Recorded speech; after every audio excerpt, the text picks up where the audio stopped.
नमस्ते तपाईहरु सम्पूर्णमा म आज तपाईहरुलाई वैदेशिक रोजगारीको कोटामा शेयरहरु कसरी अप्लाई गर्ने, त्यसका लागि आवश्यक कागजातहरु के चाहिन्छन् भनेर छोटो जानकारीमूलक भिडियो लिएर आइसकेको छु। तपाईहरुले पनि यो भिडियो हेर्दै हुनुहुन्छ भने अन्तिमसम्म ध्यान दिएर हेर्नु होला र अझै कुनै जिज्ञासाहरु छ भने पनि कमेन्ट बक्समा गएर कमेन्ट गरिदिनु होला। वैदेशिक रोजगारीको कोटामा तपाईहरुले शेयर अप्लाई गर्नको लागि तपाईहरुसँग सर्वप्रथम त रेमिटेन्स अकाउन्ट हुन आवश्यक छ र सो रेमिटेन्स अकाउन्टमा 6 महिना भित्र हजुरहरुले 50,000 विदेशदेखि नै पठाएको हुनुपर्छ अथवा नेपालमा रहेको रेमिटेन्स अकाउन्टमा डाइरेक्ट डिपोजिट गर्नुपर्ने हुन्छ र सो स्लिप पनि सेभ गरेर राख्नुपर्ने हुन्छ।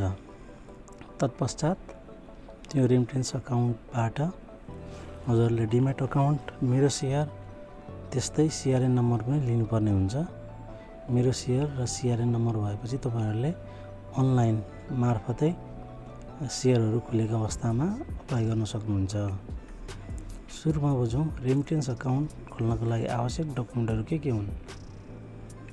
सो रेमिटेन्स अकाउन्ट खोल्नको लागि वैदेशिक रोजगारीको सिलसिलामा विदेशमा रहनुभएका नागरिकहरुले हजुरहरुले अब सुरुमा भन्नुपर्दा नागरिकताको फोटोकपी अथवा पासपोर्टको फोटोकपी, पासपोर्ट साइजको फोटो, त्यसपछि श्रम स्वीकृतिको पेपर, त्यस्तै अब एग्रिमेन्ट पेपर, त्यसको नि कपी है र स्यालेरी सर्टिफिकेट पनि हजुरहरुले ब्याङ्कमा अब बुझाउनु पर्ने हुन्छ।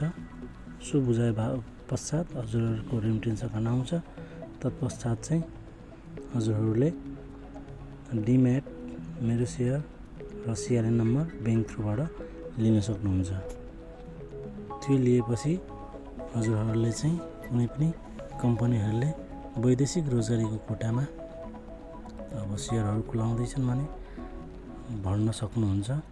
यसमा तपाईहरुले शेयर भर्दा 10 किताका लागि भर्न पाउनुहुनेछ र 10 किता बाबत 1000 रुपैयाँ जान्छ भने हजुरहरुलाई लकिली पर्यो भने त्यसको भ्यालु मार्केट भ्यालु अनुसार 5, 6, 7, 8, 9, 10,000 त्यस्तै 20,000 पनि हुन सक्छ र यसले गर्दा हजुरहरुले पनि वैदेशिक रोजगारीको कोटामा शेयर भर्नु भने हजुरहरुलाई धेरै आर्थिक राहत हुनेछ। एउटा बचत पनि हो, आम्दानीको दोस्रो स्रोत हो। त्यही भएर ध्यान दिएर रेमिटेन्स अकाउन्ट खोल्नुहोस्, त्यसपश्चात डिम्याट अकाउन्ट बनाउनुहोस्, मेरो शेयर र सीआरएन नम्बर पनि लिनु होला। ब्याङ्कमा गएर अथवा तपाईहरुले अनलाइन पनि सो अकाउन्ट खोल्न सक्नुहुन्छ र डिम्याट र सीआरएन नम्बर पनि अप्लाई गर्न सक्नुहुन्छ। धन्यवाद।